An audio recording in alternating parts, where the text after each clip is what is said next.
Okay, mutual ഫണ്ടുകളുടെ വിവിധ classifications നമ്മൾ പറഞ്ഞു. അതിൽ തന്നെ ഏറ്റവും പ്രധാനപ്പെട്ട അടുത്തൊരു ക്ലാസിഫിക്കേഷനാണ് ക്യാപിറ്റലൈസേഷൻ ബേസ് ചെയ്തിട്ടുള്ള ക്ലാസിഫിക്കേഷൻ.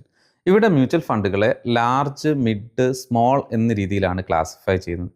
ലാർജ് ക്യാപ് മ്യൂച്വൽ ഫണ്ടുകൾ കൊണ്ട് ഉദ്ദേശിക്കുന്നത് ഇന്ത്യയിലെ ടോപ്പ് 100 കമ്പനീസിൻ്റെ ഷെയർസ് പർച്ചേസ് ചെയ്യുന്നതിന് വേണ്ടിയിട്ടായിരിക്കും മ്യൂച്വൽ ഫണ്ട് മാനേജർ ഇൻവെസ്റ്റേഴ്സിൻ്റെ ഫണ്ട് യൂസ് ചെയ്യുന്നത്. ഇത്തരം ഫണ്ടുകളുടെ പ്രത്യേകത എന്ന് ചോദിക്കുന്ന സമയത്ത് മാർക്കറ്റിലെ ടോപ്പ് കമ്പനീസ് ആണ് പർച്ചേസ് ചെയ്യുന്നത്. അതുകൊണ്ട് തന്നെ സ്റ്റേബിൾ ആയിട്ടുള്ള റിട്ടേണിനും അതേപോലെ ലോ ആയിട്ടുള്ള റിസ്ക് പ്രൊഫൈൽ കീപ്പ് ചെയ്യുന്നതിനും ഹെൽപ്പ് ചെയ്യും. അടുത്തൊരു കാറ്റഗറി ഫണ്ടുകളാണ് മിഡ് ക്യാപ് ഫണ്ടുകൾ.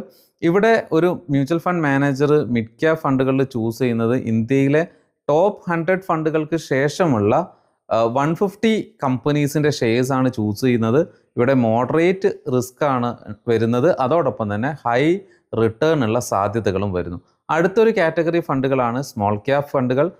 സ്മോൾ ക്യാപ് ഫണ്ടുകളുടെ കേസിൽ അതിൻ്റെ ഫണ്ട് മാനേജർ ഇന്ത്യയിലെ മിഡ് ക്യാപ് കമ്പനീസിന് ശേഷമുള്ള കമ്പനീസിൻ്റെ ഷെയർസ് വാങ്ങി ഒരു നല്ല മ്യൂച്വൽ ഫണ്ട് ക്രിയേറ്റ് ചെയ്യാനാണ് ശ്രമിക്കുന്നത്. പക്ഷേ ഇവിടെ ഒരു ഇൻവെസ്റ്ററിൻ്റെ റിസ്ക് പ്രൊഫൈലിംഗ് എന്നുള്ളത് ഹൈ ആയിരിക്കും, അതോടൊപ്പം റിട്ടേണിൻ്റെ സാധ്യതകളും ഹൈ ആണ്.